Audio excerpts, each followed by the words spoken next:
कोई जैसे आप यहाँ से जाते हो, यहाँ के लिए आते हो, ट्रेन में आते हो, बसों में आते हो, अपनी गाड़ियों में आते हो, तो रास्ते में अवश्य सिमरण करते हो। कोई सुबह का समय हो गया, सुबह की आरती को, दोपहर की, फिर शाम की, दिन में मंत्र। तो इस तरह ये पूरे वातावरण में ये परमात्मा का जो यथार्थ भक्ति है, इसकी ऐसी फैल रही है, ये पूरे विश्व में जा रही है। और अभी तक विश्व के अंदर ये गाने बजाने, बकवाद, चर्चा और ये जो निंदा चुगली, इस तरह की बातें, जो विचार विमर्श होते हैं, ये वायुमंडल में घूमते रहते, शब्द खंड नहीं होता। और अब ये वचन चलेंगे परमात्मा की सचवाणी के, और सिमरण की, जो सिमरण करने से आपको तो ताकत आती ही है। वो जो बाहर निकलता है एक मंत्र, उपदेशी पूर्ण संत से लेकर फिर जाप करते हो, बाहर निकालते हो, तो वातावरण में फैलता है। तो इस प्रकार ये सारे मालिक की वाणी चलती है। तो ये वो जो वचन पहले समाज में घर कर चुके हैं, सबके दिमाग बदले हुए हैं, माया की जोड़ तोड़ में लगे हुए हैं, उनके अंदर फिर कुछ संतोष आने लगेगा। जो पुराने विचार हैं उनको इसमें ऐसी ताकत, जैसे आप देखते हो गंदी हवा ऊपर उठ जाती है, शुद्ध हवा नीचे आ जाती है। तो ये परमात्मा के जो वचन ज्ञान आप सुन रहे हो, टीवी पर सुन रहे हो, चिप में सुन रहे हो, मोबाइल से, तो मेमोरी कार्ड से चला रहे हो, या वैसे अपना सांस का सेवन कर, तो ये शुद्ध यथार्थ भक्ति है।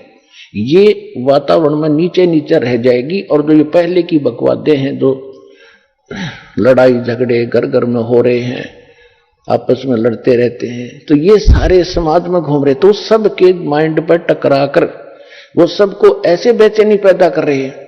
अब धीरे धीरे सब में शांति आएगी, और वो जो पहले वाले विचार ऊपर उठ जाएंगे, वो आपको अफेक्ट करने की रेंज में नहीं रहेंगे। एक उदाहरण सुनाता हूं आपको। एक साधु संत अपनी किसी शिष्या के घर चला गया।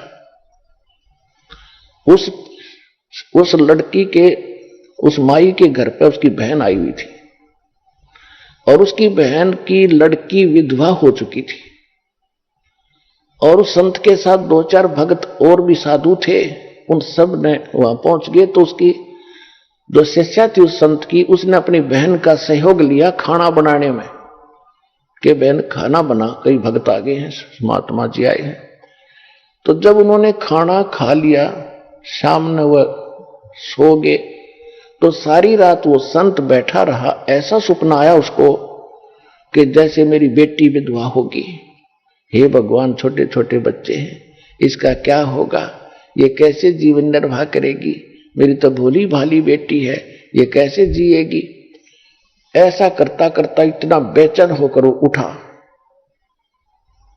उठा तो काफी चिंतित था, कोई क्या हुआ, ये भी कोई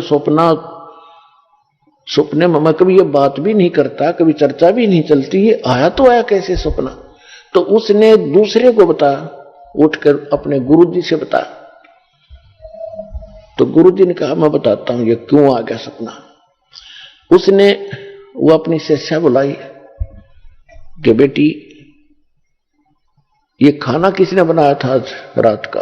कि मेरी बहन ने बनाया था गुरुजी। तेरी बहन को बुलाना। क्या तेरी बहन को कोई ऐसी दुर्घटना घटी है उसके घर पे, कोई ऐसी घटना घटी है, कोई दुख है उसको? हाँ जी, बहुत भारी दुख है उसको, उसकी बेटी विधवा होगी अभी 1 महीना पहले, और बहुत दुखी रहती है।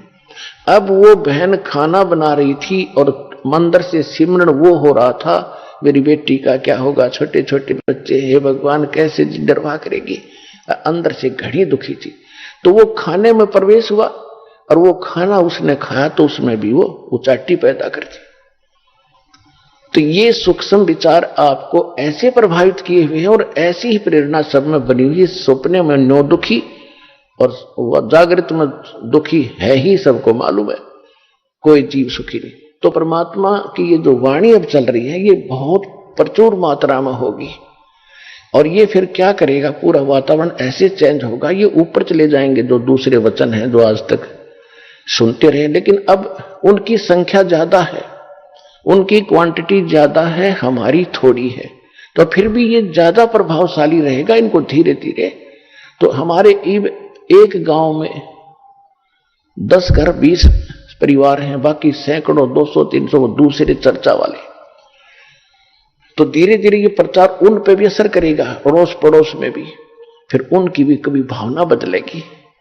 क्योंकि परमात्मा के बच्चे तो सभी हैं, चाहे कोई आज हिंदू है, मुसलमान है, सिख या ईसाई है, कोई अमेरिका में है, कोई अफ्रीका में है, भारत या पाकिस्तान, बलोचिस्तान, कहीं पर भी पैदा बच्चे उसके सभी के। और उसने सभी बच्चे उतने ही प्रिय होते हैं जैसे बाप को मां को अपने छोटे से लेकर बड़े तक, चाहे 20 बालक हो, एक जैसे प्यारे होते हैं। वो आपस में बेशक लड़ते रहे, लेकिन माँ बाप के हृदय में उनकी जगह ज्यों की त्यों होती है। तो इसी प्रकार आज हिंदू मुस्लिम सिख ईसाई बनकर आपस में बेशक हम लड़ रहे हैं, लेकिन परम पिता ने हमें उतने ही प्रिय है और वो चाहते हैं कि इनका ये झगड़ा मिटे, चैन से रहे। तो उसके लिए ये शुरुआत दाता ने कर रखी है। तो जो प्रसंग चल रहा है हम उसी पर आते हैं कि अब उस परमात्मा ने जो वचन किया था और काल ने भी कहा था कि आप बेशक उस समय में कितने ही प्राणी ले जाना चौथे युग में, तो परमेश्वर ने 600 वर्ष पहले धर्मदास जी से कहा था, धर्मदास मेरी लाख दुहाई, ये सार शब्द की तबार न जाई, सार शब्द बाहर जो पढ़ी, ये बिचली पीढ़ी हंस न तरही। तो पुण्यात्मा परमात्मा ने, कबीर भगवान ने पहले हमारे को एक ज्ञान दिया था इस काल भगवान को, जिसमें कंप्लीट स्पिरिचुअल नॉलेज था, पूर्ण अध्यात्म ज्ञान था। इस काल भगवान के ब्रह्म के अंतःकरण में परमात्मा ने डाल दिया था, समय उसका निर्धारित कर दिया था। उसके बाद वो ऑटोमेटिकली इसके श्वासों के माध्यम से, ब्रह्म के श्वासों के माध्यम से वो बाहर आई। इसने उनको देखा और पढ़ा, इसको पता चला कि इसके अंदर तो वही ज्ञान है जो मेरा पर्दाफाश कर देगा। तो इसने वो मेन जो पार्ट थे, हिस्सा था, मुख्य हिस्सा, अंग उस वेद के कैंसिल कर दिए। 4 वेद रख लिए इसने। इन चारों वेदों में महिमा तो पूर्ण परमात्मा की है, कबीर भगवान की, लेकिन भक्ति की विधि केवल ब्रह्म तक की है। ओम का नाम और ये 500 यज्ञ, इतनी है बस। अब परमात्मा ने उसकी पूर्ति करने के लिए स्वयं आना पड़ता है। चारों युग में संत पुकारे और को के कहा हम हेल रे, हीरे माणक मोती बरसे ये जग चुगता ढेल रे। सतयुग में सत सुकरत कह टेरा, त्रेता नाम मुनिंदर मेरा। द्वापर में करुणा में कहाया, कलयुग नाम कबीर धराया। मैंने चारों युगों में आके ज्ञान दिया। सतयुग में परमात्मा का नाम सत सुकृत ऋषि था, त्रेता में मुनिंदर ऋषि थे के नाम से प्रसिद्ध हुए, और द्वापर में करुणा में नाम से, और कलयुग में कबीर उनका ओरिजिनल नाम है। उस नाम से परमात्मा कलयुग में प्रकट हुए। इस कबीर नाम में भी बहुत ताकत है। जैसे कुरान शरीफ में एक कलमा है इनका, उस कलमा में करते हैं अल्लाहु अकबर।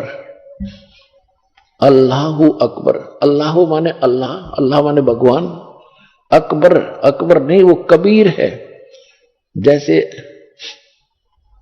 अपभ्रंश करके हम उसको अपनी अपनी भाषा में चेंज कर लेते हैं, तो अल्लाह कबीर है, कबीरू है, कबीरन है। तो बोलने का अंतर है ये, और भाषा में अंतर हो जाता है। तो इस प्रकार वो अल्लाह कबीर है, अल्लाह अकबर है। और हजरत मोहम्मद जी को भी परमात्मा स्वयं कबीर जी आकर मिले थे। उसमें तक हजरत मोहम्मद जी का बहुत बोलबाला हो चुका था, काफी शेष हो गए थे, मुसलमान उनके अनुयायी गणे हो गए थे। और उधर से एक जबरील नाम के देवता ने उनको इतना भयभीत कर रखा था, भयभीत करके उसने अपना ज्ञान जो कुरान शरीफ का पढ़ा दिया था। परमात्मा उनको मिले, सतलोक लेकर गए, यह एक मिनी सतलोक है, लेकिन वो नीचे की जो प्रभुता थी वो छूटी नहीं, वापस आ गए। कभी गरीबदास साहिब जी ने परमात्मा की वाणी को यथार्थ चित्रार्थ किया है। उसमें कहा कि हम मोहम्मद को सतलोक ले गए हो, इच्छा रूपी वहां नहीं रहो, उल्ट मोहम्मद महल यानी शरीर में पठाया और गुज बीरज एक कलमा लाया, रोजा बंग नमाज दई रे, बिस्मिल की नहीं बात कही रे। अब मुसलमान भाइयों को भी समझा रहे हैं कि हम मोहम्मद जी को हम मिले थे, क्योंकि परमात्मा का नियम है कि अच्छी आत्माओं को मिलते हैं, उनको अपने से परिचित कराते हैं। तो एक आधी आत्मा है जो नहीं समझ सके, भगवान को अनुकूल नहीं चल सके। बाकी कलयुग के अंदर जिन महापुरुषों ने परमात्मा को जाना, उनकी बात को माना, उनके कुछ शुभ नाम दास आपको याद दिलाता है। आदरणीय धर्मदास साहिब जी, आदरणीय मलुकदास साहिब जी,